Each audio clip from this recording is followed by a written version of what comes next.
Well, hello, live audience, wherever you're joining us from, Facebook, Twitter, YouTube. My name is Brittany Flowers. I'm the cultural reporter for KVUE here, and we've been doing a series highlighting local businesses that could use a little support right now. 2020 has been tough for everybody. It's been tough for all businesses, all people, but it's been really tough for our local businesses. So we've been kind of highlighting them, and it has been an absolute blast. Today we are at a place called Anna's Toy Depot.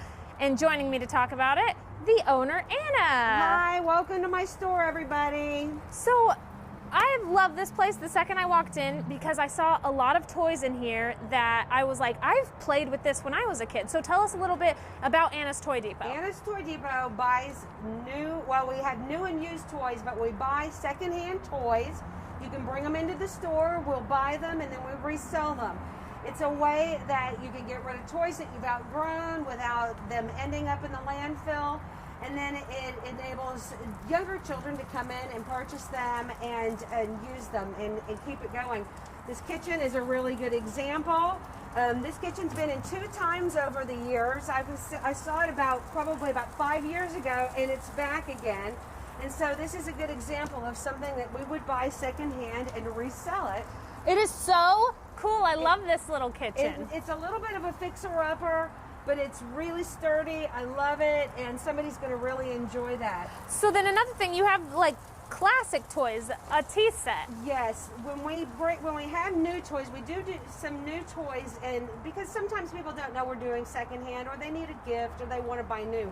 So when we buy new toys, we try and buy really traditional kinds of toys, tea sets, the jewelry box, a ball, things like you remember playing with when you were younger. Yeah. Toys like toys used to be. And we supplement the inventory with that, but we buy secondhand Lego. You have a ton of minifigures right here, a bunch of Star Wars minifigures. Minifigures, we do a lot of Lego business. Yeah. A lot of secondhand Lego. Lego's hot. The pandemic has made Lego even hotter than it was, if you can imagine.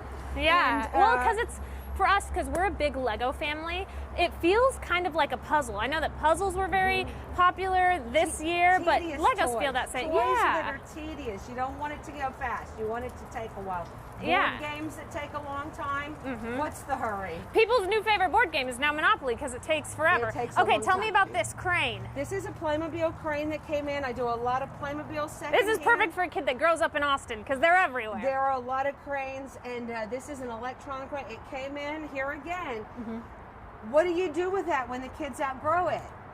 You can bring it in and we'll buy it from you, and then we resell it, and it's just a really nice way to keep toys moving, keeps things less expensive, and also gives you the ability to make a little money off of the stuff that kids have outgrown. So I'm going to move this way. Obviously, you have some Hot Wheels cars, some big balls that look really fun.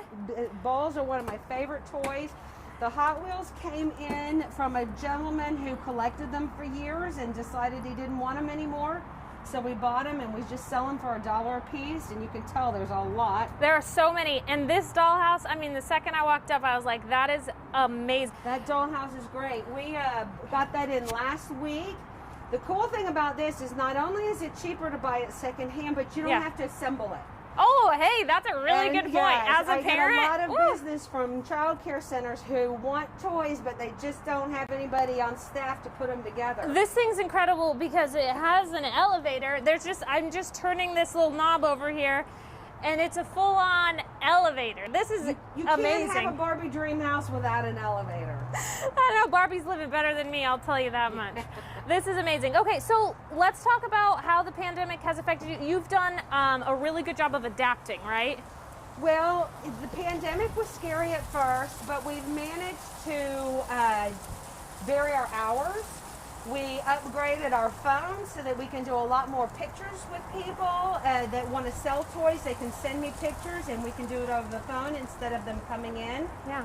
We've been able to sell that way as well. If somebody calls and they want a dollhouse or a toy kitchen, I can send them pictures. They know what I have, and they know whether or not they want to come in then. Yeah. And so the pandemic has taken a lot of the customers.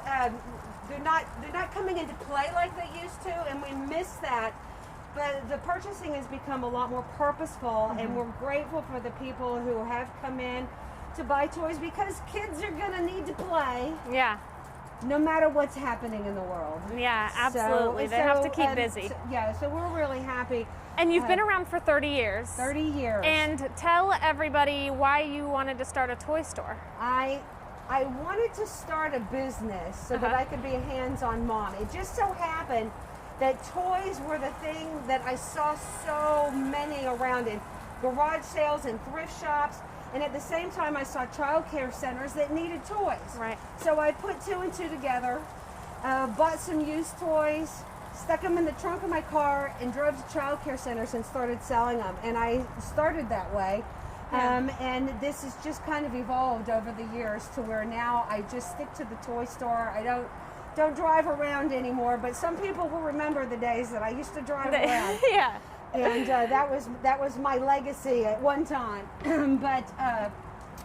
but yeah, we just stayed in business, and our mission is really just to reuse and keep toys out of the landfill. Well, I think this is an excellent place, and I don't know if you can take a look in here. I mean, the place is full. There's so much toys to find in here. You have books and Barbies and horses and dolls and cars and dinosaurs and action figures, and there's so much. So if somebody wants to find you, where do they find you? And then how can they reach out to you to say, hey, do you have this thing that I'm looking for? for? The store. I've got the phone with me a good part of the time. I even take it home with me a lot of times, so you can call. We're located in Brody Oak Shopping Center, 4220 South Lamar. And you can come by the store. We're limiting the customers to right now no more than 3 people in the store. Yeah. And if you're not comfortable with that, you can come to the door and I'll just bring things out. Great. And well, you can look at them. Thank you so much for this. I'll let you get back to work. We won't keep you away for long, but I just want to say, please don't forget to support local right now and always. Thanks, Anna. All right. Thanks, Facebook.